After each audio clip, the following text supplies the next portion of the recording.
Decoding dyslexia is what we parents are calling a grassroots movement.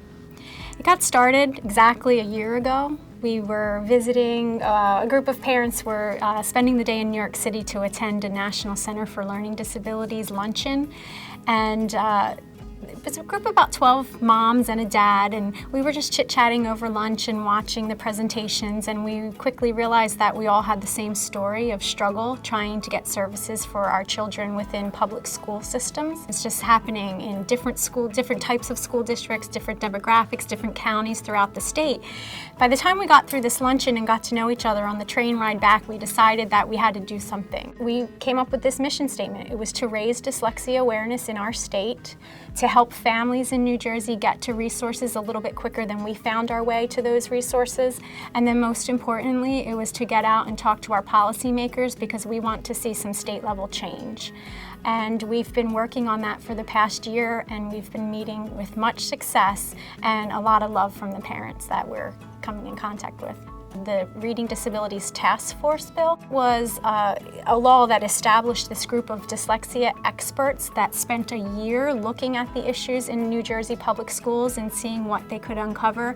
So when we formed as a Decoding Dyslexia group, we set out to support the work of the task force to bring awareness to it so that families could contact them and share the story so that they would really get an inside look at what was happening.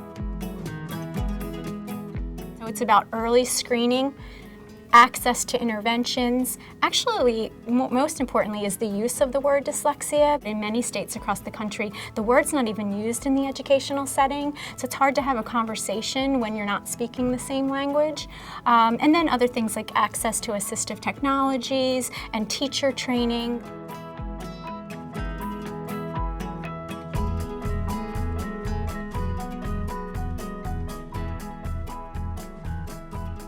We all realized that we had been doing this individually for far too long, and maybe if we did it as a collective effort, we were going to get a little further, and I would say that we have. We have 8 members of our House of Representatives on the Dyslexia Caucus right now, and that's because one of our members really wanted to have an effort in Washington. And so what I did is I called each congressman from New Jersey. One of our goals was to really give them some of our personal stories and let them know what we were encountering with our children in the public schools in New Jersey. And I gave them a little bit of a background on decoding dyslexia and a background on the bipartisan caucus that Congressman Stark and Cassidy had begun, and said, could we please meet? I started about a month and a half before we were ready to go, and then followed up with a couple of more emails and some phone calls, and by the end of the time that we were working, we were able to get an appointment with 10 of 13 New Jersey congressmen. I think the message is it's very doable. You don't have to have any specific knowledge or expertise about Congress, about politics. It's just picking up the phone and making that phone call and telling them that you'd like to meet with them, and they were all actually very welcoming. I've gained the confidence to really tell my story, to not be shy about it. I hope that I'm showing my children that it's nothing to be embarrassed or shy about. It's something that we need to speak up about because we have a chance to do something really great here now. The time is ripe.